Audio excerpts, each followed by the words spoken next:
Hello and welcome to the second day of East Asia Strategy Forum 2021. My name is Bishan Ahmadi and I'm the Executive Director of the Institute for Peace and Diplomacy.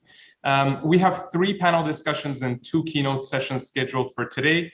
If you haven't had a chance to register for these sessions, please go to our website and check the full conference program for the registration links. I post the link here shortly in the chat box as well, so you can easily access it from the chat box here on Zoom. Our first panel discussion for today is titled Japan, the Korean Peninsula and the Role of Middle Powers in the Era of Great Power Politics. This discussion will seek to understand how middle powers in the region walk the tightrope of diplomacy that's increasingly constrained between the priorities of the United States and China. To lead this conversation, we're pleased to have Dr. David Dewitt with us. Dr. Dewitt is an advisor at the Institute for Peace and Diplomacy and Professor Emeritus at York University. He served 2 terms as York's Associate Vice President Research and for 18 years was Director of York University's Center for International and Security Studies. He also served as Vice President Research and Programs at the Center for International Governance Innovation, CG, from 2011 to 2015. Dr. Dewitt has authored publications covering Canadian foreign, defense, and security policy, international security politics, with particular reference to the Asia-Pacific and the Middle East regions, arms control and disarmament, proliferation, and human security. He also directed Canada's North Pacific Cooperative Security Dialogue, was co-founder of Canadian Consortium for Asia-Pacific Security, and the Council for Security Cooperation in the Asia Pacific. David, thank you for being with us today. Please go ahead. The floor is yours. Bijan, thank you very much. Welcome to everyone. Pleased to have such a large audience. It was a terrific first day yesterday in the East Asia Strategic Forum, and we're looking forward to an exciting first panel in this second day. One correction. Bijan mentioned the North Pacific Cooperative Security Dialogue, which took place in the early 1990s. I was co-director with my colleague Paul Evans at the University of British Columbia, and also worked with Brian Jobe, also at UBC on that. I mentioned that because it was an expression of Canada as a middle power with direct engagement and concerns in the North Pacific, East Asia, Asia Pacific. And it was an example of one way in which traditional middle powers worked at that time. As Bijan mentioned, the panel today is on Japan. This morning, Japan, the Korean Peninsula, and the role of middle powers in the era of great powers, the great power politics. Before we get into the substantive discussion, let me take a moment to introduce the individuals we have who are joining us in this panel. Nobu Takamazawa is currently visiting professor at the University of Tokyo. Before coming back to Tokyo, he served as ambassador to Japan to the Conference on Disarmament in Geneva from December 2016 through January 2020, when shortly after he then returned to Tokyo. Between 2013 and 16, he worked for the Cabinet Secretariat as Assistant Chief Cabinet Secretary and Deputy Secretary General of the National Security Secretariat and Director General of the National Center for Incident Readiness and Strategy for Cybersecurity. He's had a long and distinguished career in the Japanese Foreign Service, and he now is someone who's active in policy-related research and publishing. Then let me introduce John Nelson White. John is Associate Professor at Cambridge University and an official fellow at Darwin College. He also is currently Senior Research Fellow for Northeast Asia and Korea Foundation Fellow with the Asia Pacific Program at Chatham House.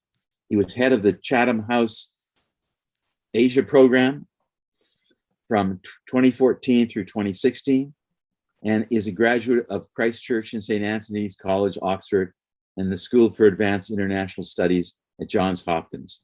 And his research is focused on Cold War history, on US-Japan alliance ties, and the contemporary international relations and politics of Northeast Asia. And I urge you to go to his website to see his long list of publications that are relevant to this topic. Our third speaker will be Yves Terbergian. Yves is currently professor of political science and the Kanawaki Chair in Japanese Research at the University of British Columbia in Vancouver. He's also the Director Emeritus of the Institute for Asian Research and Director of the Center for Japanese Research at UBC. In 2014 and 2016, Yves served as co-director of the UBC Master of Public Policy and Global Affairs, and he founded as chair of the UBC Public Policy Curriculum Committee. His research specializes in comparative political economy and global economic and environmental governance, with an empirical focus on Japan, China, Korea, and Europe. He has a long list of publications. His most recent book is The East Asian COVID-19 Paradox, which was published in August of this year. He also has an online publication, Elements in Politics and Society in East Asia, Entrepreneurial States, Reforming Corporate Governance in France, Japan, and Korea, which was put out in 2017, and a series of other things, again, which I urge you to examine. He's currently working on 2 books, Up for Grabs, Disruption, Competition, and the Remaking of the Global Economic Order. And the second is Navigating the Age of Disruption, Understanding Canada's Options in a Shifting Global Order. Our fourth panelist is Sarang Shidor, who is Director of Studies at the Quincy Institute and Senior Research Analyst at the LBJ School of Public Affairs at the University of Texas at Austin. Sarang's areas of research and analysis are geopolitical risk, grand strategy, and energy climate security, with a special emphasis on Asia. He's worked at a number of think tanks in the United States, the Brookings Institution, the Center for Strategic International Studies, Council on Foreign Relations, and others. Now, let's take a breath and turn to the reason we're all here.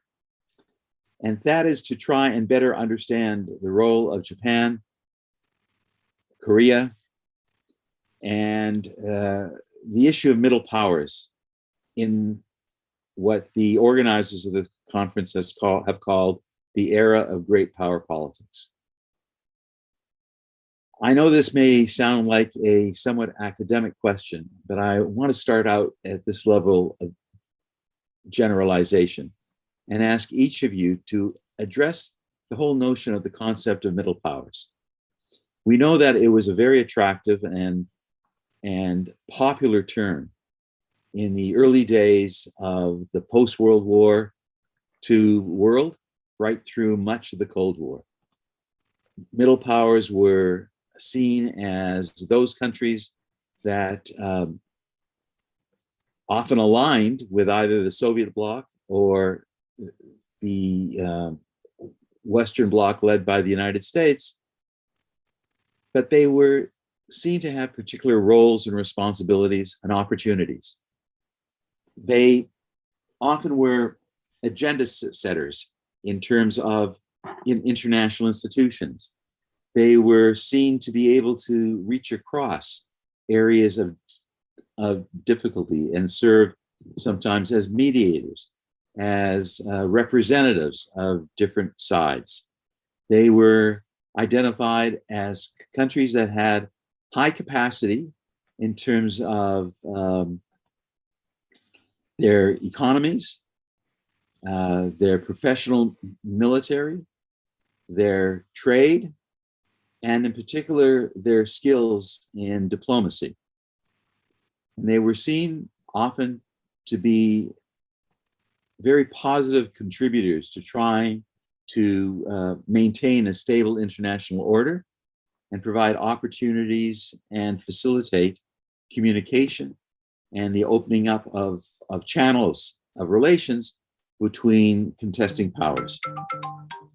Whether that is any longer the role of middle powers, or whether in fact one would describe a middle power today in that way, is something I think that we need to consider.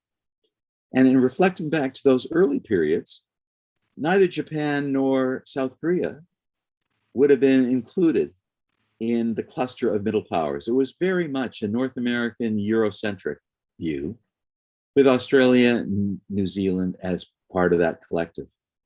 And there were a set of assumptions built into the middle power community. I think it's fair that if you look at the academic literature, certainly beginning within a decade after the end of the Cold War, you will find that middle power term falls into disuse.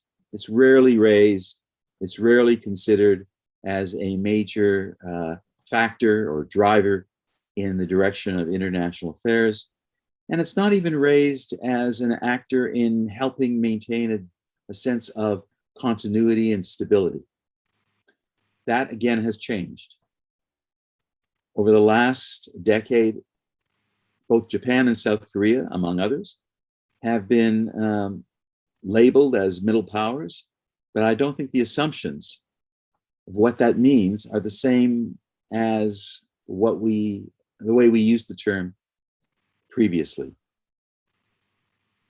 So with that as an opening, I'd like each of you to reflect on the charge that we have in this panel, which is to reflect on Japan and the Korean Peninsula, South Korea, and the role of middle powers, assuming that these two are key East Asian middle powers in the era of new great power politics. Nobu, can I turn to you first, please? Yeah, thank you, David. And when I talk about the middle powers issue, I think in Japan, this is not really popular, but because in the past, Japan has been ranked the third, close to the second. So I think that's a kind of feeling that many Japanese have. But so when I attended the meeting in Geneva 10 years ago, the title of the session was US, China, and the Asia-Pacific or something. So I began by saying that this title is not accurate. Asia-Pacific and Asia, US, China, and the rest, and something like that. So this is a kind of concept I have in mind. So I really don't like to focus on the definition of the middle powers. I think it's really important to kind of mobilize the like-minded countries to willing to kind of promote the international rules-based order and also commit the international rules and actually implement what they need to do. So I wrote the paper that focusing on the interactive sincere powers. So interactive sincere powers will be composed of the middle powers and relatively smaller countries, and also ASEAN will be, for example, a very important player in this kind of middle power discussion. And so that's the first point. And the second, what I'd like to focus on is that what is the kind of conditions or requirements for the interactive sincere powers, or middle powers? I think what is most important is that to be able to fully implement what the country has promised or committed to do. And in spite of the difficulties in the domestic politics or limits of the funding and so forth, but it's really important to commit doing what they will be doing in accordance with international law or commitments and so forth. I think that's the first point. And secondly, I think middle powers or interactive sincere powers need to listen to the local needs or host countries' needs and so forth. So a very, very interactive way of listening and understanding the difficulties and challenges the country has and so forth. And third is sustainability, in my opinion. When the countries are in a very difficult position, that many countries, or particularly major powers, will change the attitude very, very abruptly. So the kind of sustainable support will be needed. That's, I think, the third point for the middle powers. And fourth is that the middle powers should give a kind of alternative. So if the country is forced to choose A or B, or mainly, basically, I think that US or China, or US or Russia, or something like that. But so the middle powers need to kind of create some alternative, or at least the ideas to adjust to the requirements and so forth. So some third alternative can be, I think, created by the middle powers. So that's the first point. And finally, I think middle powers should articulate their concerns and points to the major powers, China as well as US and sometimes Russia and so forth. So I think articulating their concerns will be very important. And when I was in Geneva, I thought that some European countries were not really kind of talkative when US demanded something, even in the disarmament, I think, discussion. So I saw that many countries are looking at me, Japan, not EU, not in Europe. So Japan is in a position to say something about straightforward to US. So that's a kind of the role of the middle power, or kind of the leading middle power in some specific cases. So that's a kind of point that so back to you. Thank you. Thank you. John? You're on mute, John. My apologies. Can you hear me now? Yes, thank you. Great. I suppose I'd start in thinking about this as a concept by sort of identifying three areas where I think the concept of middle powers is useful, in both highlighting what used to be the case in terms of both North American actors and Asian actors, and what's changed. As Nobu, I think, implied, one obvious way is to think in terms of raw capabilities, whether that's military capacity or economic power. A second way of reflecting on the question of middle power identity is to think in terms of geographical placement. And perhaps when we think about that issue, perhaps the word pivotal power is perhaps more useful than middle power. In that context, when we look at a country like South Korea, simply by virtue of where it sits, it has leverage, it is important, it plays a perhaps disproportionate role by comparison historically with its economic clout, and that has to some extent given it a de facto middle power status. But it's the third category, which I think in a way is the most interesting when we think about the present, which is, if you like, identity politics and norms. Because of course, our discussion today about the rule of law and international value is increasingly part of the discourse of foreign policy management, has raised really interesting questions about where states align themselves. In the context of the Cold War, of course, for countries like Japan and South Korea, taking sides was both a practical imperative, but it was also politically complicated. Practically important, of course, because of the existential challenge of the Soviet Union, but politically difficult because both in the case of Japan and also South Korea, fractured political debate within their own societies meant that for national elites, it was very difficult to be explicit about taking sides in the Cold War, which is one reason why, of course, you saw many Japanese academics, I'm thinking here of people like Soe Yoshihide and others, talking about the middle power identity that Japan had and the division between conservatives and progressives. And we saw that very much in terms of the idea that you introduced of middle powers being natural mediators. One can go back to the 1960s and the Konfrontasi dispute to think about how Japan played a role. One can think about more recently in the 1990s, bringing together the warring parties in Cambodia, the use of economic instruments to act as a bridge between adversaries, Japan's active use of ODA to promote security interests. So in this sense, middle is perhaps best contrasted with normal, with Japan particularly taking a role as a state that used the ingredients of national power in ways that were quite different, explicitly eschewing military power in favor of using mediation, diplomacy, and economic instruments to advance strategic goals. And I think in that area, we really have seen increased activism on the part of both South Korea and Japan to present themselves as policy innovators, policy entrepreneurs. We see that in South Korea with the efforts by both progressive and conservative administrations to embrace new multilateral policy initiatives. One thinks of initiatives like NAPSI, or more recently under the Moon administration, new Northern policy, the new Southern policy. We see it, of course, in the case of Japan with the willingness on the part of the Abe administration going back to 2013 to frame the concept of a free and open Indo-Pacific.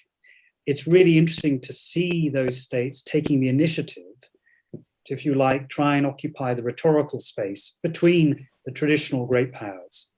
And we can document, I think, the real influence they've had in shaping that debate in Washington, increasingly in Europe. We've seen more European actors embrace the idea of an Indo-Pacific. And I think that's a measure of how, in that identity space, we've seen much more activism. The other reason why I think middle powers are increasingly important, both theoretically and from a policy point of view, is because the capabilities of those traditional major powers, great powers such as the United States, have increasingly been challenged, both by resource constraints, but also, and I think this is a very important factor in our discussion, I hope we come back to this, the rise of political extremism, not just the rivalry between authoritarian and democratic states as part of the foreign policy choices that the US and its allies face, but also the internal challenges within liberal democratic societies to this day. And this is an area where I think some middle powers are claiming the rhetorical space. Japan, I think, particularly under Prime Minister Kishida, has been very forthright in saying that it will commit itself to promoting democracy, both at home and abroad. Whereas other actors, and I include South Korea within that, have been perhaps less vocal in addressing those issues. And I think that's an interesting fault line for us to consider. Those are just a few thoughts to begin the discussion, but I'm sure we'll come back to them in the course of our extended discussion. Thank you. Lots of interesting ideas we have to pursue. Eve, please. Thank you, David. It's a great honor being with all this, my colleagues here in this panel. Thank you for having me. So I'll just focus on 2-3 ideas here. In terms of middle power, so as mentioned by John, we have this famous book by Soei Yoshihide-san, about making the case for Japan as a middle power. But it's interesting that Japan normally doesn't call itself a middle power. This is not an idea that's been picked up or that was liked, for example, by the Abe government. However, for practical matters, in terms of pure positioning in the rising, bipolar world that we are facing now, at least in Asia, Japan or Korea and others, Singapore, maybe Indonesia, they de facto are in the positioning wise of middle powers, because the great forces are being unleashed by the two great giants, the US and China, and everyone else has to kind of adjust to it. And then they're trying to find ways to not just adjust and be, chaos takers or rule takers, but to become rule entrepreneurs in this process. And so in that sense, the framing does work. Now, two interesting periods about Japan. And I will say that a key theme here is that the stakes are getting higher. In the past, Japan could be a middle power under the umbrella of the US in a pretty stable global system, especially during the 2017 to 2020 period, the Trump period. Suddenly, that order was not stable anymore. And even the US-Japan alliance was under pressure. And so suddenly it became more existential. And we see Japan stepping up and doing things much more proactively and becoming really a rule entrepreneur in a way that we hadn't seen before under the Abe period. But before I say more about this, it's interesting to note that there was an earlier period, a quite recent period, from about 98 to 2005, but it goes all the way to 2009, when there was a wave of advances in global institution building, and I edited a book about it called Minerva's Moment, which led to advances in the environmental sphere, the Kyoto Agreement, the Cartagena Agreement, the Nagoya Agreement on Biodiversity, the creation of the ICC, the UNESCO Agreement, some accounting rules agreement. So there's a whole series of things that were in a way the second tier. We can include R2P, that were not about global security and not about global trade, but everything else, right? And what's interesting is the US pulled out of all of those, either due to Congress, under Clinton, or due to the Bush administration. And we find the EU and Canada deeply involved in pushing a lot of those things, but Japan is at the heart of them as well. So there was this de facto alignment between Japan, Europe, Canada, and others, right? On many things. Korea is involved, Mexico is involved, Norway is involved, etc. And so that's an earlier phase. I called it the Minervian phase, but the stakes are a little less high. And then we get to this Abe period, especially the second part under the Trump period. Then my interviews at the time in Japan really conveyed a sense of extreme crisis. And because it became a dual crisis. On one hand, Japan was greatly alarmed at China's rise and growing assertiveness and the challenge to international rules, especially in the South China Sea, but also East China Sea, etc. And the claim made by China, which started at the APEC summit of 2016, continued at Davos, etc., to become the leader of the global, at least the economic order. But the leader of the liberal international order on the economic and even environmental side. So on one hand, China is getting bigger and more assertive. On the other hand, under the Trump administration, the US turned against all global institutions and international law and international trade agreements, and even both NATO and US-Japan alliance were put under pressure and uncertainty. So there is a great sense of danger, right? That was perceived in Japan. And I remember the interviews I had in Tokyo several years during that period, the sense of urgency and crisis. And so Japan responded.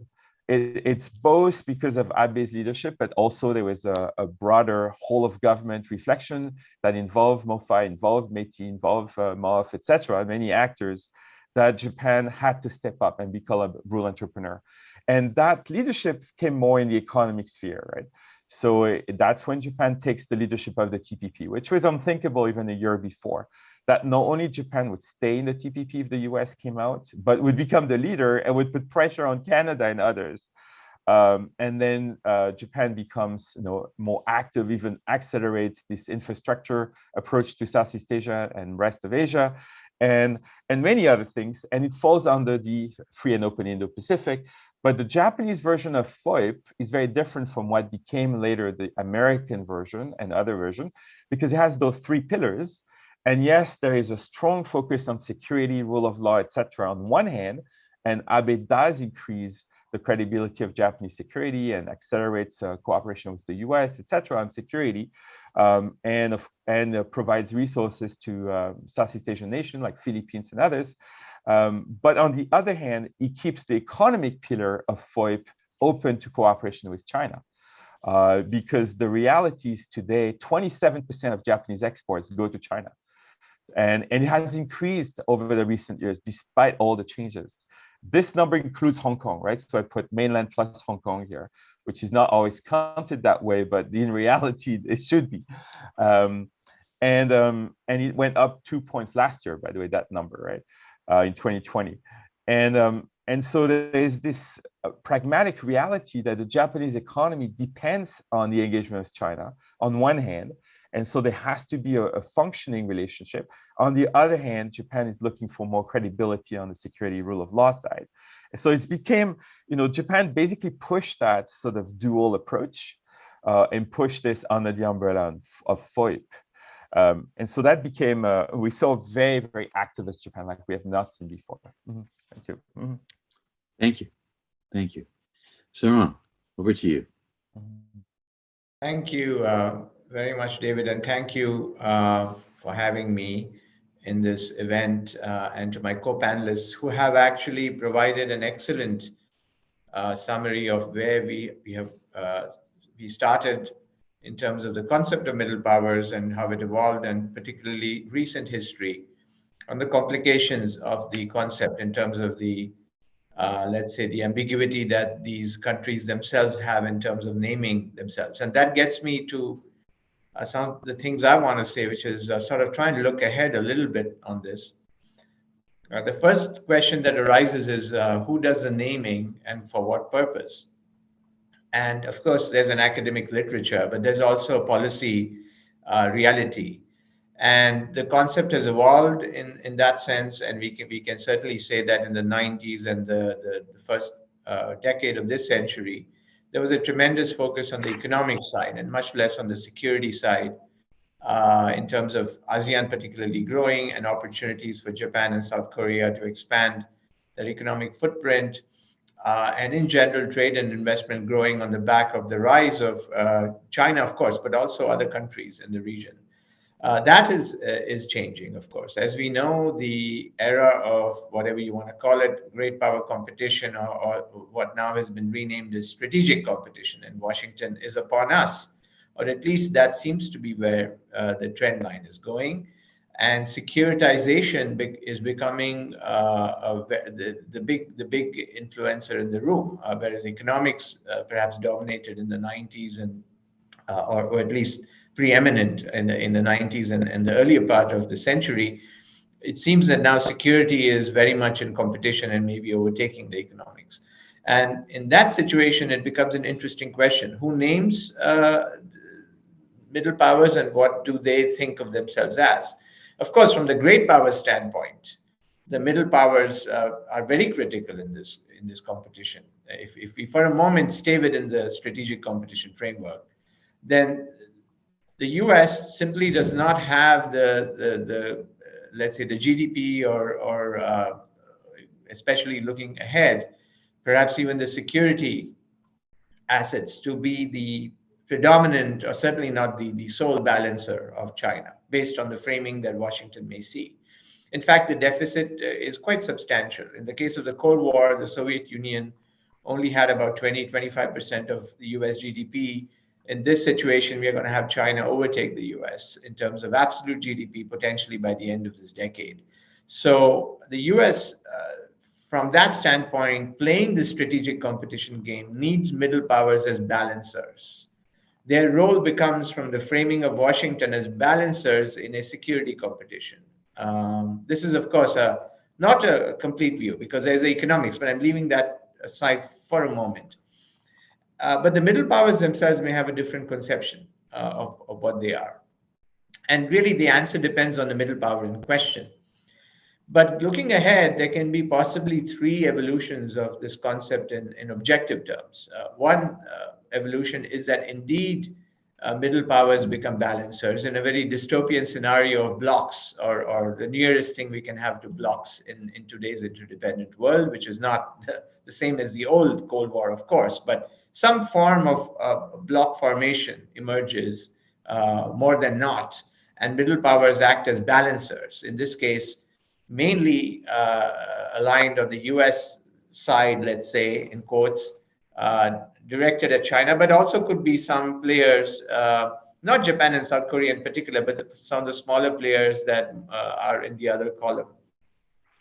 That would be one future. The other possibility is, of course, even more dystopian, is that some of these middle powers end up being frontline states in a more intense and crisis-prone competition, not just a sort of a more glacial balancing trend line that is relatively stable, except for the rhetoric sometimes, but actual crises on the ground, punctuated by crises and flirtations with conflict, in which case certain middle powers may be pushed into more as roles as frontline states. And that obviously is a dystopian scenario on the economic side of the equation.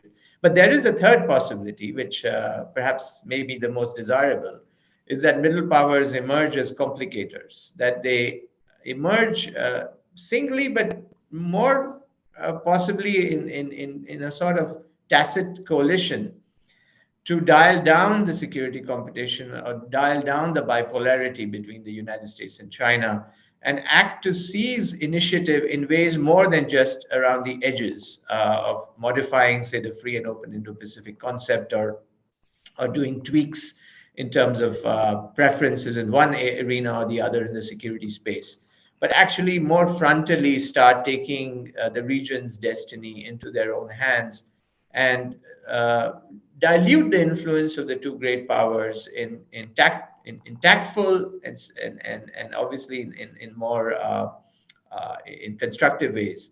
And that future is also open because middle powers, by definition, the word gives a sense that they have influence.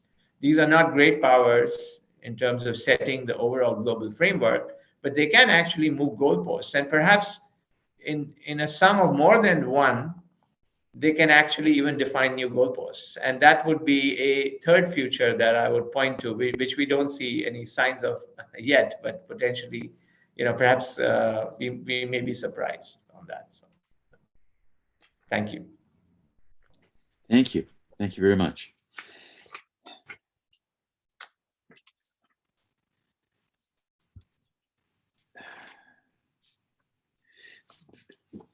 Yesterday's sessions very much focused on great powers, with the exception of one on Canada, and yet, of course, so much emerged in that conversation about relations with the US and China and how they are structuring the environment in which countries such as Canada must formulate its foreign policies and pursue its interests. So I don't really want to go back to that right now. But the issue of alliances and connections, when I've corresponded with each of you, you have raised that, for instance, the US-Japan alliance, what comes next, the relationships between Japan and South Korea, which have a long history and has been going through some rapid transformation. The role of these two countries and other Asian middle powers in formulating the concepts and indeed domains of action such as AUKUS or the Quad, and their role in APEC and designing the economic future.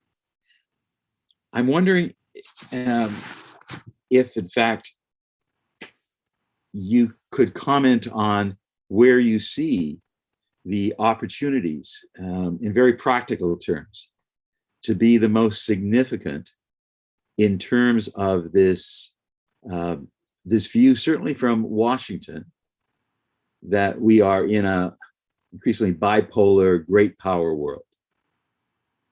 And you've all mentioned in some way the importance of middle powers as creative instruments in the international community, as facilitators of innovation, as those that can bring actors together in ways that meant to try and facilitate interaction, dampen the possibilities of conflict escalation. I mean, there's a lot to unpack there.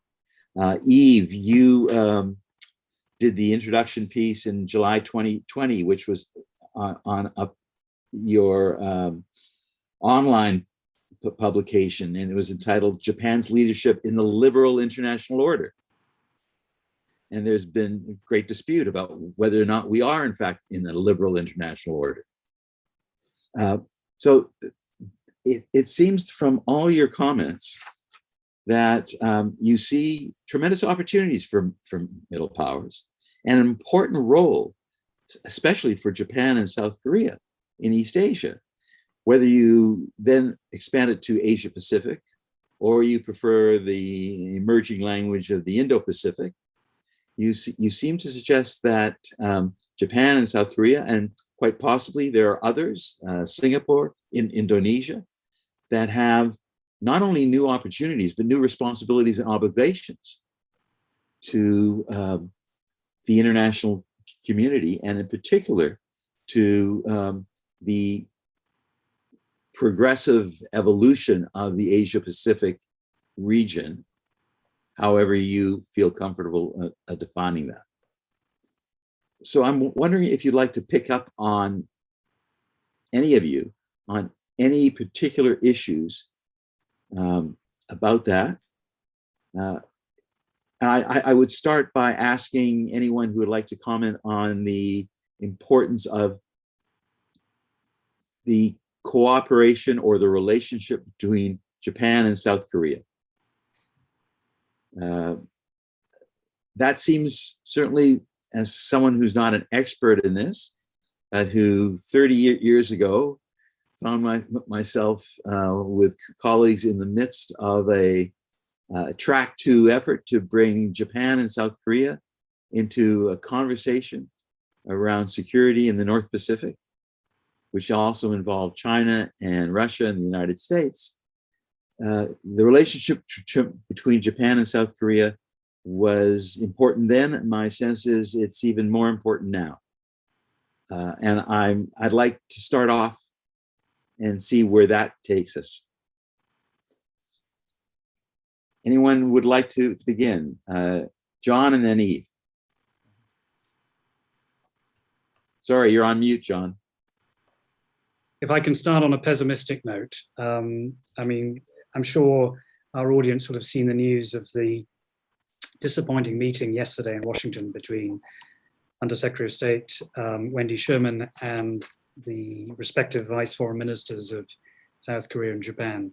I mean, really quite striking that despite all the efforts to promote trilateral cooperation between the US and its 2 principal allies, once again, it was not possible to bring the 3 actors together, literally, physically, for the press conference that was supposed to represent the culmination of this meeting. And the proximate cause seems to have been identity politics and historical tensions, not least the visit on Tuesday by the head of South Korea's national police. So much so that apparently, according to news reports, the Japanese Vice Foreign Minister Takeo Mori was on the verge of not getting on his plane to go to Washington. Such was the sense of irritation. And it does beg the question, what's actually driving these tensions? And I come back to this issue of domestic politics. Of course, it's an election year, just a few more months to go before presidential contest next spring in South Korea. We've seen the 2 principal contenders for the presidency, Lee Jae-myung, the nominee for the Democratic Party, and Yoon Suk-hyun, the former prosecutor general, now representing the main opposition party, taking very different positions on the question of relations with Japan. And of course, it's Mr. Lee's remarks talking in quite zero-sum terms about South Korea overtaking Japan, about rejecting quite forcefully, it seemed, at least in terms of his public remarks, the idea of security cooperation with Japan and the United States. Whether this is just electoral game playing or not is an open-ended question, but it certainly doesn't help the bilateral dynamic, particularly when one thinks about all the kind of rational reasons why these 2 countries should be working together: a common threat in the form of North Korea, economic convergence, and of course that close alliance relationship with the United States. So, as so often happens, domestic politics seems to get in the way. In the past, of course, the United States has intervened. One thinks back to 1965 and the normalization agreement between Tokyo and Seoul, where the United States did have a role to play. And it raises the interesting question, to what extent has Washington's diplomatic capital been damaged as a result of the Trump administration? Secretary of State Blinken, in those early 2+2 meetings in Seoul and Tokyo, I think was right to strike a new tone and emphasize the importance of alliance coordination, but getting beyond the rhetorical commitment is difficult. And I thought Sarang's kind of three levels of thinking about middle power activism were quite, I think, helpful in addressing this issue, because the best areas where I think we can see evidence of room for cooperation is in the economic space. Eve talked about the role that Japan has played in promoting greater economic cooperation through CPTPP. And of course, it's in the framework of RCEP that South Korea and Japan can play a cooperative role. South Korea, if South Korea were to join CPTPP, would that open up new opportunities? Particularly at a time when, for the second year in a row, trilateral cooperation between Beijing, Seoul and Tokyo has once again been put on hold. I think in part a reflection of these deep domestic difficulties. And what I worry about is the extent to which now what I would characterize as emotional politics often frames some of the policy choices that the leaderships in both countries adopt. If I had to say one thing that was perhaps a source of optimism is that if you look at some of the opinion polls that have recently been taken, both in South Korea and in Japan, and I'm thinking here of the work of Ji Wok-shin at Stanford University, it's quite striking that domestic opinion in South Korea is now embracing a form of anxiety as regards China that eclipses its traditional anxiety towards Japan. And I don't want to trumpet that as a positive development, because obviously there are profoundly important economic reasons, just as they are with Japan. South Korea's heavy dependence on the China market means that necessarily there has to be cooperation. But it may prompt a perhaps more sober-minded awareness of the importance of dealing with the China issue, but not framing it in purely exclusively confrontational terms. The other area where I think there is a kind of common point of convergence is the very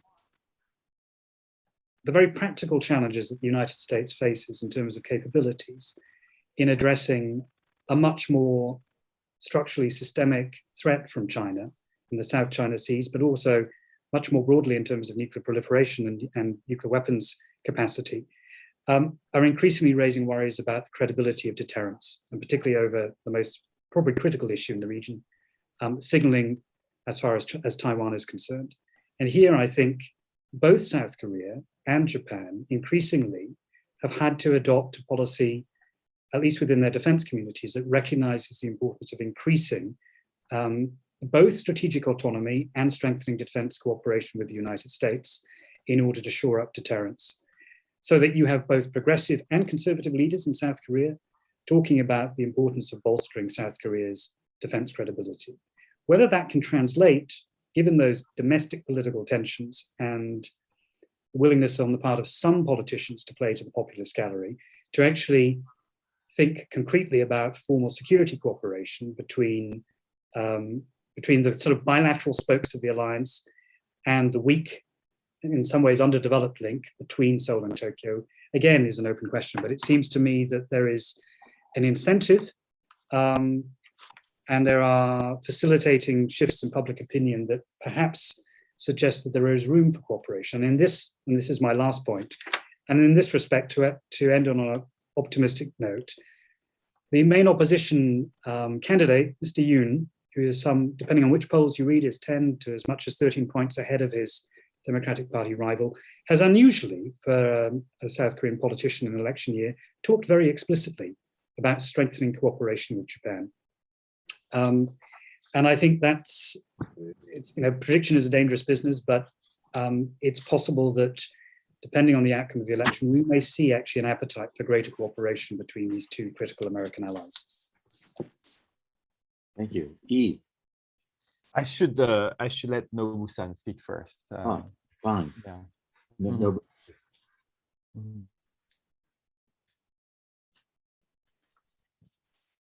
Yeah, thank you. I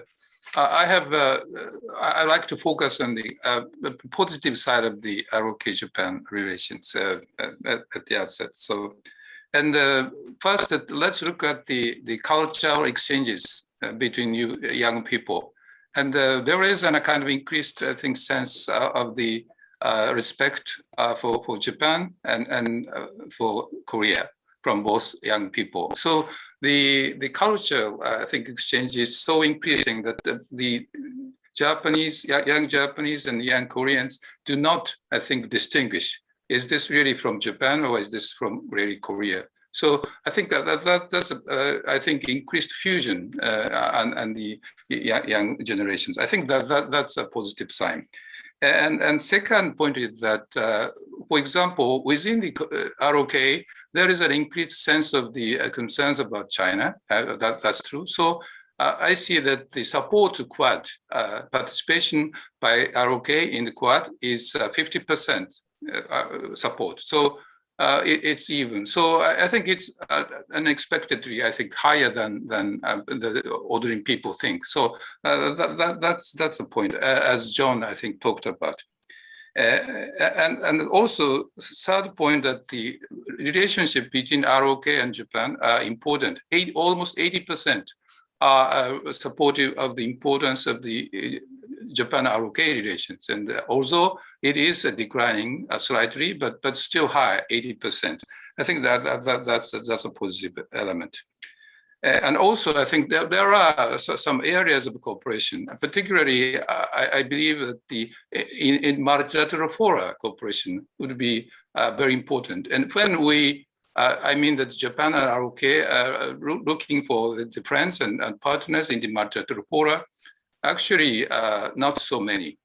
So I think Japan and ROK have cooperated on various opportunities on multilateral issues. And for example, arms trade treaty issue, I think Japan and ROK cooperated very well. And also in the other areas, that, for example, young education. In the first committee, Japan and ROK fully cooperated with the importance of the young education and so forth. So I think if we kind of jointly work on the similar topic, that there is a good opportunity for ROK and Japan to cooperate in the multilateral setting. So just not Eurocentric approach, maybe just proposed by ROK Japan would mean something to the international fora. So that's a kind of power of middle power in Asia. So that's a kind of, but what is really difficult is that there is a chain of the vicious circle, comments and remarks and by politicians. So it's really hard to say nothing. So kind of reaction chain. So that's a kind of inevitable. And also, so if I participate in this discussion and focusing on ROK, and in December, I'm participating in the Trilateral meeting in DC. But given that kind of vicious circle, I have to ask my friends, is it really a good thing to participate? So that's a kind of negative mentality. Is very, very kind of strong. And so I hope that just focusing on the positive element could be a kind of good opportunity. So at least we need to have a success story in even if it's a very limited area. Maybe capacity building or cooperation in multilateral fora, or just kind of comparing notes how to deal with China and US. But certainly ROK can deal with DPRK more effectively, and then that will help Japan and the US and other countries to focus on for example, Taiwan, cross-strait stability and so forth. So the ROK's role should be kind of enhanced, and that should be supported by many people. And so I'll stop there, but very challenging, but I really would like to focus on some potential of the positive development. Thank you. Thank you. Over to you then, Yves. Yeah, so I'll be quick. Yeah, John and Osan have really covered in depth, but I had three very short points. The first thing is, for me, in a way, the Korea-Japan tensions have peaked. What we see now is the peak. And I think it's going to go back, it's going to improve from now on. And the main reason is, first of all, it's structural, because it's a giant arbitrage gap. You know, as mentioned by Nobu-san, there's huge convergence of interest, and the threats are increasing on both from outside, right? Starting with China and the US-China relationship. And you know, they line up when the votes at the UN are completely lined up, you know, on all the issues of global affairs. Their, you know, commitment on climate, right, are completely lined up, and they both kind of, with very short time, one after the other, committed to stop financing coal abroad, right? Coal projects abroad. They really in parallel tracks on all the aspects of the liberal international order. And they both pro-democracy, et cetera, et cetera. So it's a giant arbitrage grab sitting there. And at some point, someone is going to use that arbitrage grab and do something about it, right? But also, President Moon in Korea was particularly personally dedicated to the Japan question, had been working as a lawyer, human rights lawyer on the cases of forced labor in the war, et cetera. So he was personally invested in a deep, deep way. And that probably represents, that's why I see it as the peak of that. The second point is that anything about Korea is, to understand the number one issue to say about Korea now is that it's in the midst of great polarization. It's as close you can get to the US case, right? Of extreme polarization between conservatives and progressives.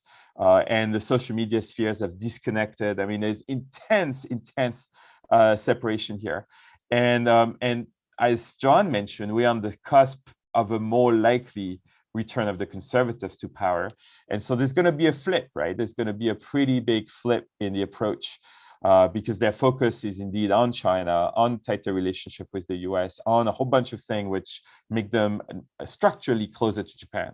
And then the third is on the Japanese side, from what I understand, the officialdom and the political system had basically decided to stop anything until Moon is over, right? Until the era of Moon is over. So in a way, today there is no positive impetus, but it doesn't mean that people are not getting ready for it when the opportunity comes, right? And so I expect that we're going to have a great balancer. And maybe they will be able to pick up where there was good progress back in '98, right, on the Obuchi. So I that's my expectation, but we'll see. Sarang, please. Thank you, David. I just lots of fantastic stuff said by my co-panelists on Japan and Korea. I just want to go back to the framing I had started with which is the question whether Japan and Korea particularly and the others are going to be balancers, frontline states, or complicators. And here I see actually potential in South Korea because of its ambivalent situation in the US-China competition, which of course in Washington is seen as a challenge, but in fact may be an asset. Because if you take a look at the two, the first part of your question, the AUKUS and the Quad, which were referred to, I think they represent two aspects of this question. The AUKUS is clearly a security military alliance on technology cooperation, on much greater US troop stationing, as well as, of course, the well-covered submarine question, which are blue water submarines with very high endurance, and are about projecting power and potentially in a Taiwan contingency or other contingencies far from Australian shores. The Quad, however, is a schizophrenic, if I could use the term, compact, where there is a lot of talk about non-traditional security and a lot of talk about inclusion. Indeed, tremendous amounts of words have been spent on that. But the reality is the only progress that has actually concretely happened on the ground is on military interoperability between India and the other three countries, Australia, Japan, and the US. In many ways, looks like bringing India into the US-led security architecture of Asia to the extent possible. But of course, a Quad with all the expectations it's created of non-traditional security, I think has an opportunity. And the question of South Korea joining the Quad has been raised many times. There is a narrow path here for South Korea, among others, to act as a constructive actor and move the Quad more towards these kinds of questions, especially climate change, which is emerging as perhaps the greatest security threat to the region in the next 2 decades or so.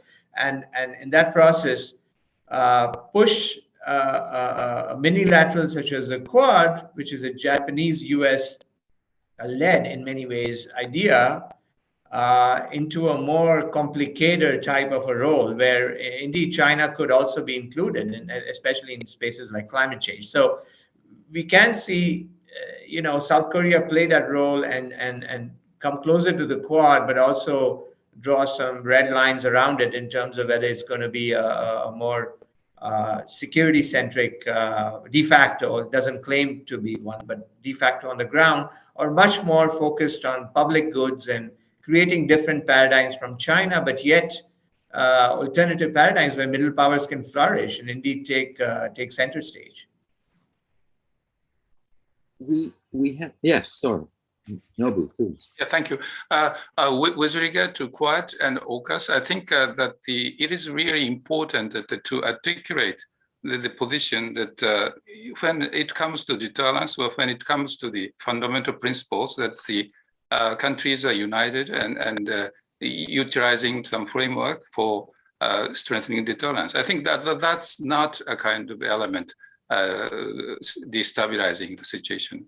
I think it's quite transparent and articulating its mission and so forth. So I believe that the Quad and AUKUS are not necessarily the destabilizing factor, and also Quad puts an emphasis on diversity, and so layer of frameworks will help to shape the attitude. So I don't like to just focus on the disadvantage or the advantage of a specific framework. We should take a comprehensive look at the various frameworks. And just let me pursue one small part of an issue that you just raised, and that is the perception by Japan and by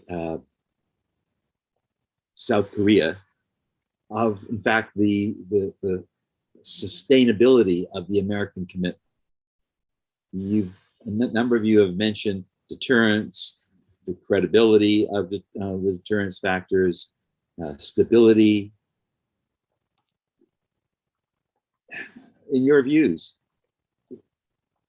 how do you see these two countries that we're focusing on here, Japan and South Korea, assessing the post-Trump or the Biden-Washington, knowing that presidents come and go,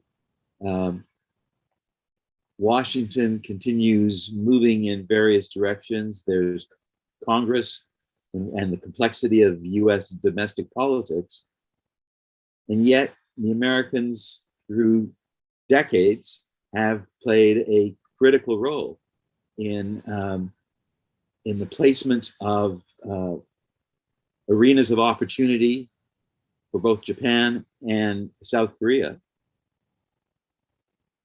And you've also referred just now to the domestic politics. And this is clearly a very important issue that many from outside of these two countries might not appreciate. The sensitivity of the domestic arena and how that affects political elites and foreign policy options. So I'm wondering if we couldn't spend a few minutes trying to sort this out, get some clarification from you on how you see these two middle powers, we're still using that term, how you see their sense of assurance about American presence in the context of the American-Chinese uncertain relationship. Let me, John, you want to start with that? This is becoming a repeat pattern on my part, not demuting myself, but yeah, my immediate, everyone does that. My immediate thoughts, it is obviously a very fluid situation, and I think to start with the positives, the transition from Trump to Biden has meant that I think there has been a lot of reassurance for both allies. And the most obvious areas, I think, here are the debate over host nation support and burden sharing. We've seen on the part of the new Prime Minister in Japan, Prime Minister Kishida, a public commitment to revisit the 2013 National Security Strategy to draft a new policy next year, which provides an opportunity for closer convergence between the United States and Tokyo on a whole range of security issues. And the general tenor coming out of the Biden administration, particularly Jake Sullivan's public statements and those of Secretary of State Blinken, are, I think, a welcome sign that the alliance remains very strong, and particularly at a functional level in terms of the defense communities in both countries. And we're actually seeing an increase in US troop commitments within the region as a whole, and especially also within Japan. But there are some sort of fairly fundamental, I think, questions that have raised, in the short term at least, reservations both in Seoul and Tokyo.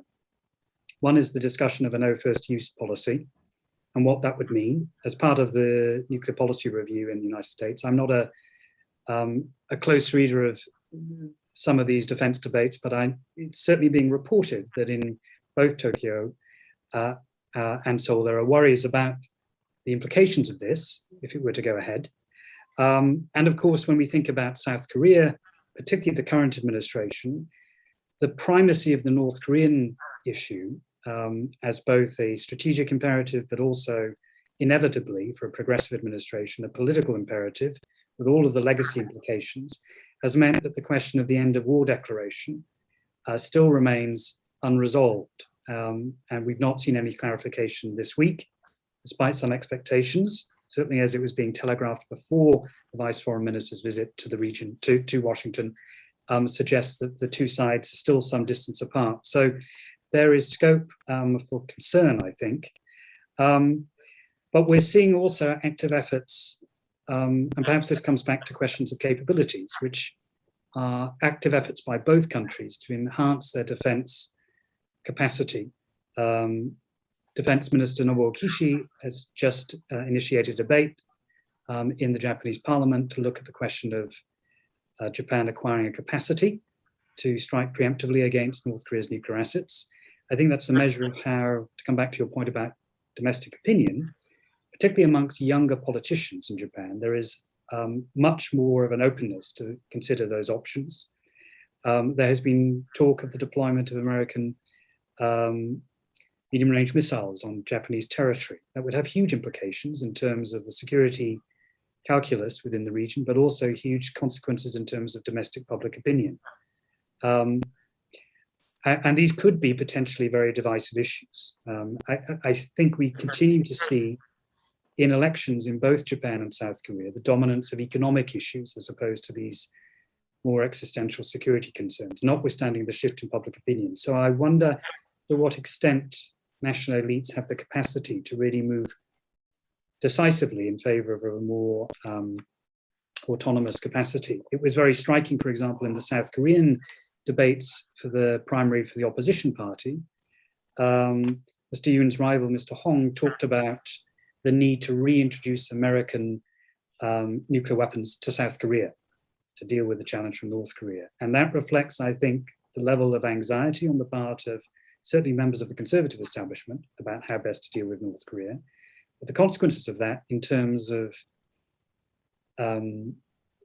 regional insecurity and a potential arms race, given distrust, notwithstanding what my colleague Nobu was saying about the importance of public opinion, there is the danger that that itself can contribute to instability. So I think it's difficult to be too definitive at this point, but we are seeing greater activism on the part of the defense communities in both countries.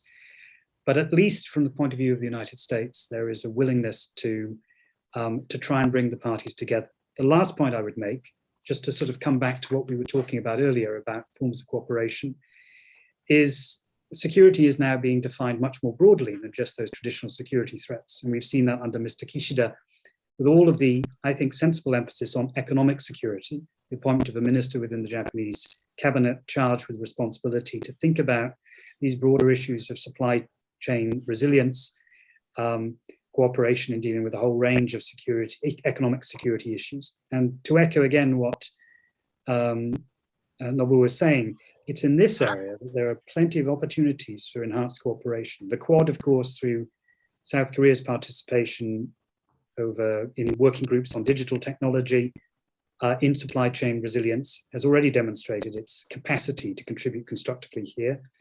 The business communities of the two countries have met recently at the beginning of November And of course, there are ways in which South Korea, at a sub-regional level, through the new Southern Policy, can act as a complementary actor to initiatives such as the Free and Open Indo-Pacific Strategy. And there's active cooperation between Washington and Seoul in this area, which demonstrates the importance of that. And let's not forget, this year of all years, with South Korea joining the G7 in a new capacity as part of the D10, if we can use that term, is demonstrated that its potential role is not just regional but global. And I think that's to come back to our debate about middle powers. This is a very new departure, particularly for South Korea, but also, of course, Japan has demonstrated its ability to take an extra regional role. And those are all very important areas for cooperation. Thank you. Saran.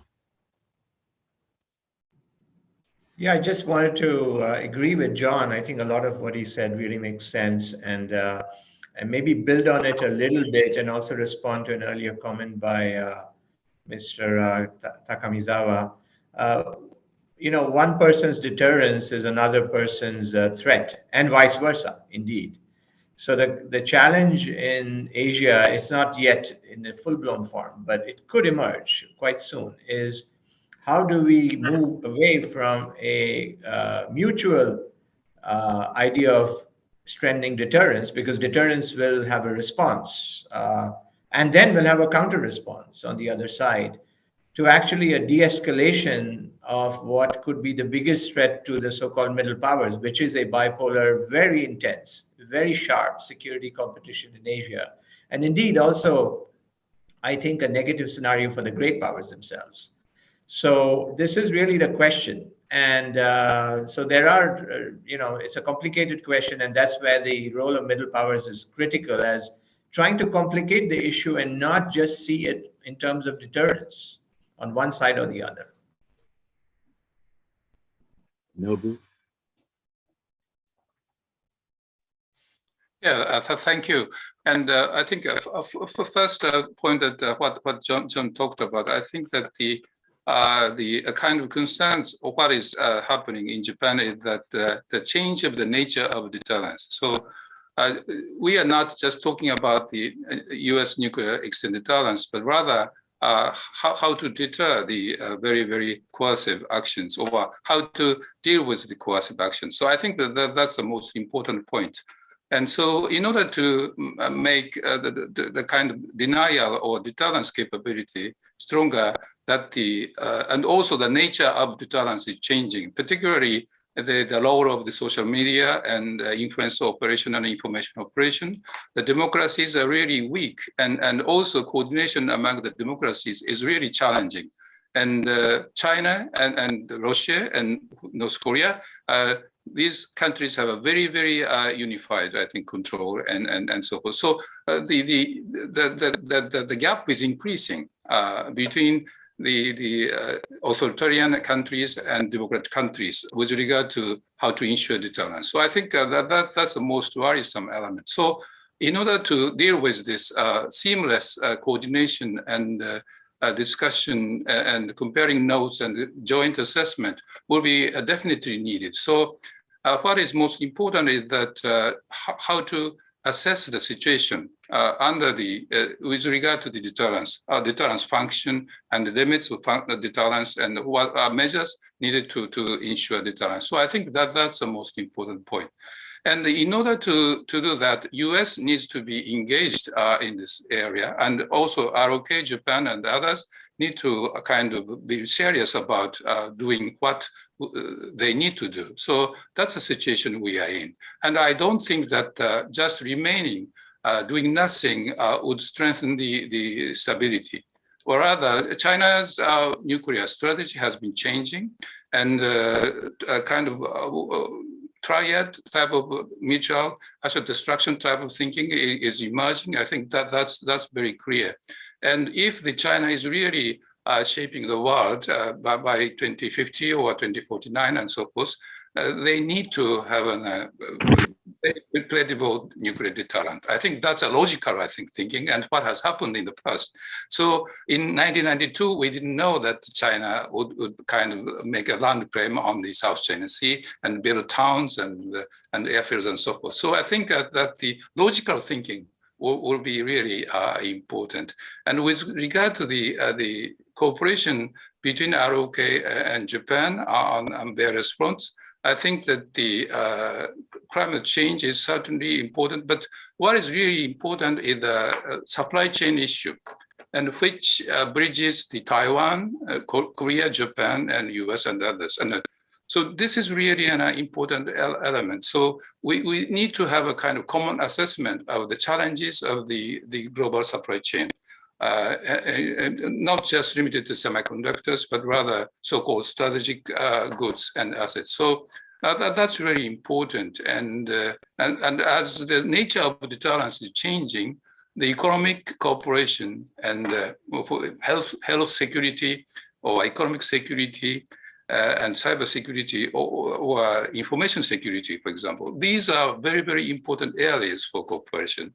And in that setting, the Taiwan and ROK play a very, very significant role. And I think so that's the area we need to take a look at. Thank you. Thank you. In the remaining time, we have both some interesting questions that have come in from the audience. And we have at least 2 issues that I have that I'd like to put forward. One is, and the first one will be to shift the region really and move to Southeast Asia and ASEAN.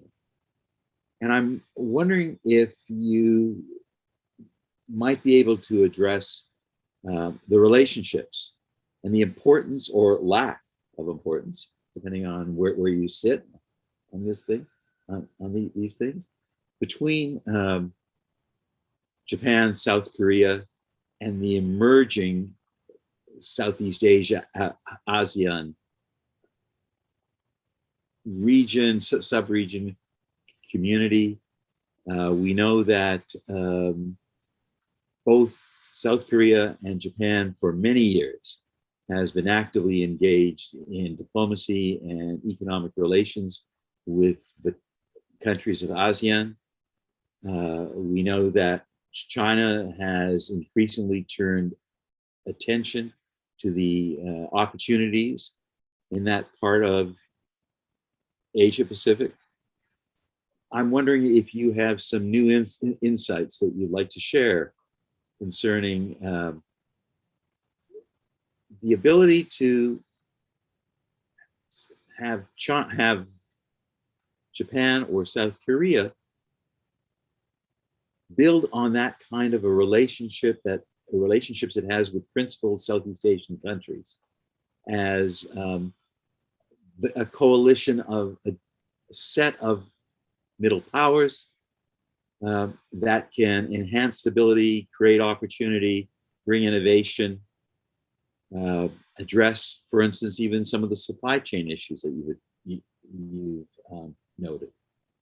So the place of ASEAN in relationship to South Korea and to Japan, and in the context of thinking about new middle powers in this world of China-US relations. Can I weigh in? Oh, sorry. Let me turn to Eve first, and then to Sharon. Oh, sorry, I didn't want to. So, okay, I'll be short, knowing we have little time.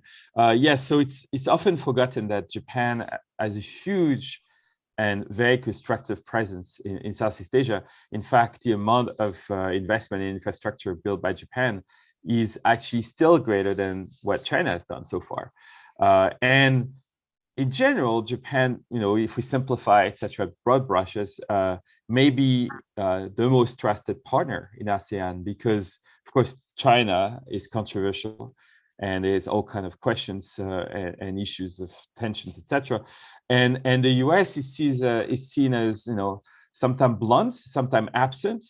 So whereas Japan is steady, it's been here all the time and has trained so many people. When you go to Indonesia, one reason why Japan was able to build its high-speed train faster than the Chinese one is because there were so many Indonesians trained in Japan who were ready to work with Japanese engineers and the like.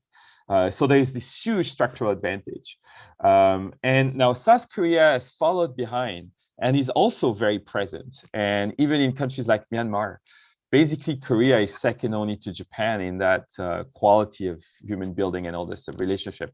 So yeah, if the two of them are able to coordinate more on the ground, there is a huge structural impact. So that's the big thing is coming to South Asia, the Japanese options are very important. And therefore for Japan's partners, there's a lot to play with. One thing we haven't said I was going to add to the earlier discussion is we are, for both Japan and South Korea's calculations in the region, we are dealing with a very high velocity environment. The number of things happening at high speed is quite unusual, right? So we are living through a very, very high speed environment in terms of events, the velocity of events. And a lot of the variables that will impact what Japan and South Korea do, of course, are dependent on domestic politics, but they're also dependent on changes in both China and the US. And so for the US side, there's two issues. One is whether the Biden administration starts to have a bit of a power vacuum, or whether there is a position of weakness developing based on the lower public opinion. And that will trigger different adjustments from Japan and Korea.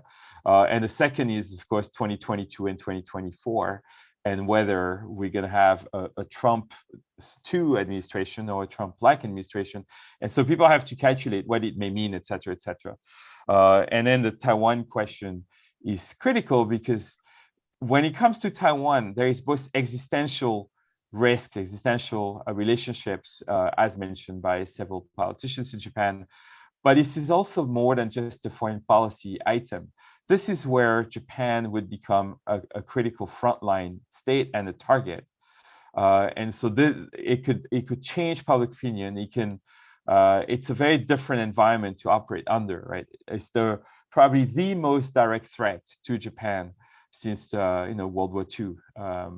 And so that all those events, as the events evolve, this will have an impact and things could change, right? Because what is often assumed by people studying Japan, the public opinion toward military forces, toward nuclear weapons, etc., is that there's a certain stability, right? There's still 58% that don't want to change Article 9, etc. But all this could tip over if there was a more direct threat hitting Japan. And so we are on the cusp of high velocity events, and things could be moving, right? Dependent on the events. Mm-hmm. Eve, I'm going to take off from your final set of comments, mm-hmm. not to forget the ASEAN issue that I raised, but looking at the time, I invite you, the rest of you, to make a comment, if you have one, about the ASEAN cluster as opportunities for Japan, South Korea in moving forward and ensuring or enhancing stability and opportunity, but also if there are key points that you'd like to raise. I had hoped we were going to get specifically to the Taiwan issue, the South China Sea issue, and the North Korea issues, all that have security and that all involve not just Japan and South Korea, but have implications for much of the world in terms of how China and the United States and other partners would react. And of course, the South China Sea one has one in terms of sea lanes of communication and all the implications about that. So let me invite each of you to take 2 minutes to wrap up in terms of points you'd like to make that you had not had the opportunity to do so. Nobu, please. Yeah, thank you.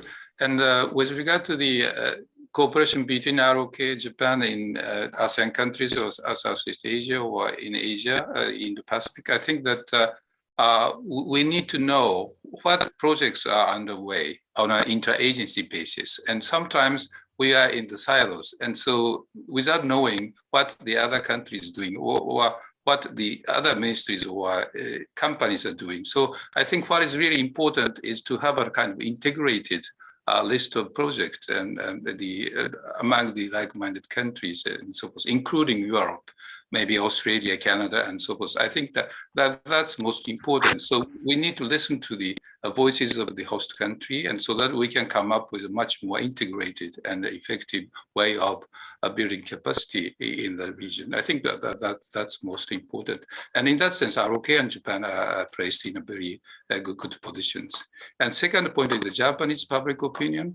I think the question of North Korean nuclear capability and Taiwan issue and Chinese coercive actions, I think people are really worried about. But there are at least three very basic limits. First is that going nuclear is not a kind of option within Japan. And it's really minor, I think, opinion compared to that in ROK. So second point is that the difficulty of the increasing budget. But I think that will be a kind of changing a little bit. So we will see the kind of much robust defense budget in the coming years. But that is not really a big one, and compared with the countries in the region.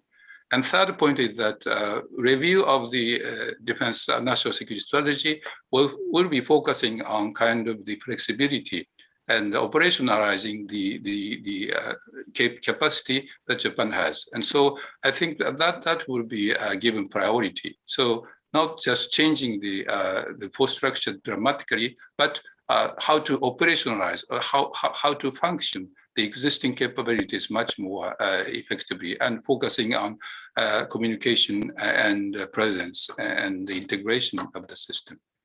Yeah, I think I'll stop there. Thank you. Thank you. Sarong? Yeah, I just, since we don't have time, I'll just say one quick word on ASEAN. I see Southeast Asia and ASEAN as in many ways a model for the rest of Asia. They've managed to attract investment and aid and other forms of engagement from all powers, great and middle.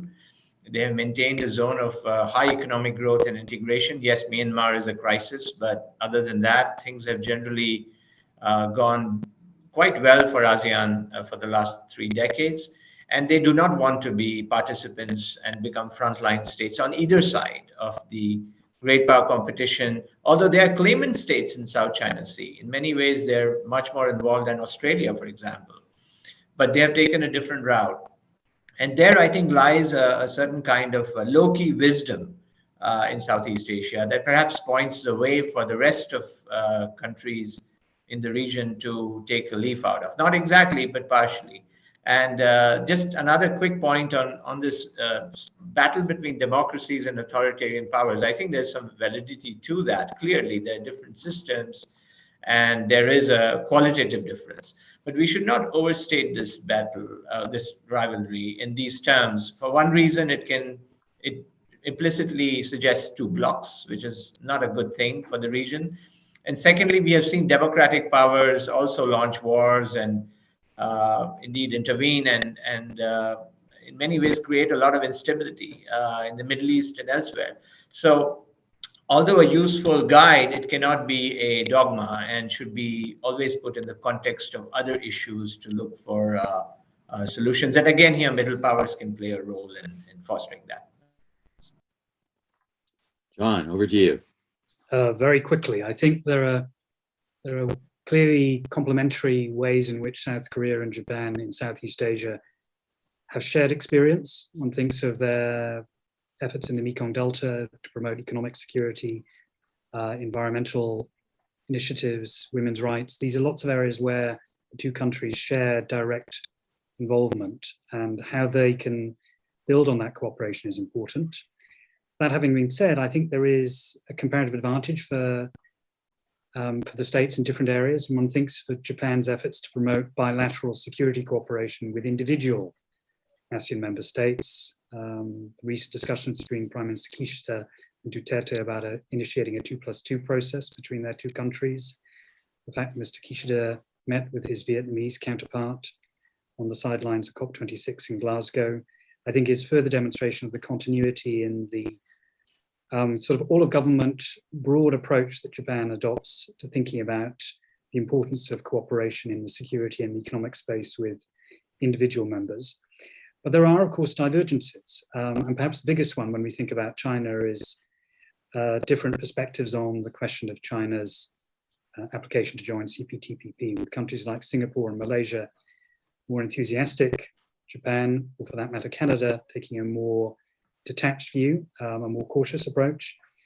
To what extent can there be convergence in trying to push China in the direction of greater economic openness and the transparency that's required to become a member of CPTPP? On the issue of human rights, the last thing I would say is I agree with Sarang that we should be very careful not to present false dichotomies. But I worry about the increasing appetite to come back to this perennial issue of domestic politicians. It's been striking how within Japan, for example, younger politicians are much more hawkish on the human rights issue. Even the millennial leader of the DPP, of the Democratic Party rather, and the PPP rather, the opposition party in South Korea, very outspoken in criticizing China on its human rights issues. They may be pushing leaders in a direction that's more confrontational, although I take comfort from the fact that in Japan, Prime Minister Kishida's decision to appoint as his foreign minister, Mr. Hayashi, a man who has had a long history of engagement with China, suggests perhaps more of that pragmatic approach. But by the same token, he's also appointed Gen Nakatani as his human rights advisor, who in a sense represents that more hawkish tendency on the part of some members of the Japanese political establishment. It will depend, I think, fundamentally on wise leadership on the part of individual Asian leaders in managing that tension, because it's not going to disappear. And in all of this, the wild card really is domestic public opinion. Thank you all. This has been a very interesting and I think quite significant discussion.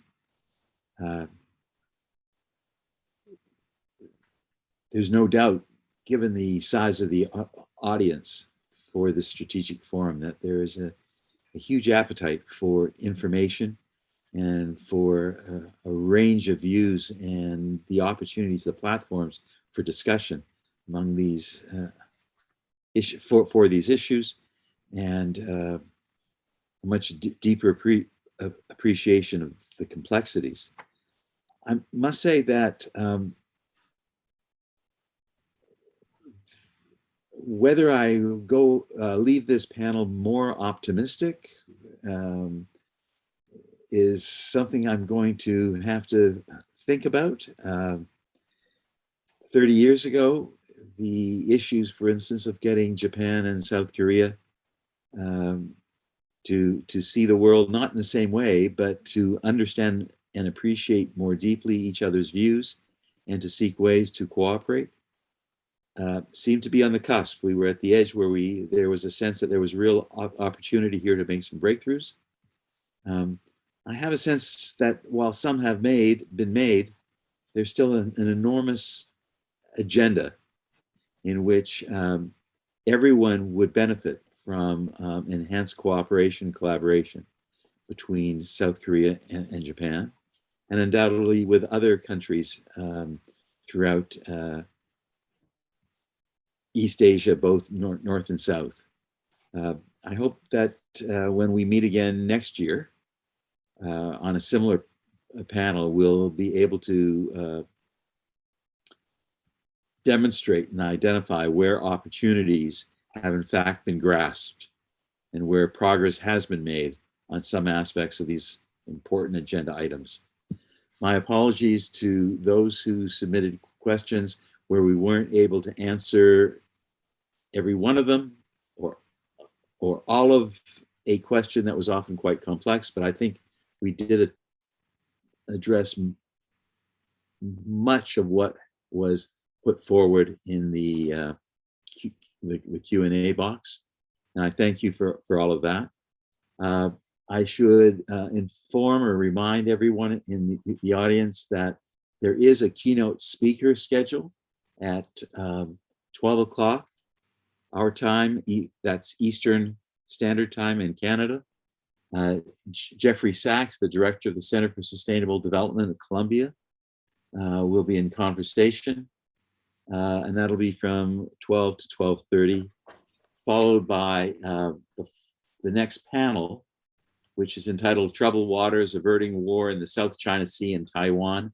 And that starts at 1:30. So thank you all very much. Thank you in particular to our 4 participants. Your knowledge was on display and much appreciated. I know we did not provide you an opportunity to really bring forth the full complexity of all the issues and your own views on this, but I hope there will be other times to follow up. So thank you.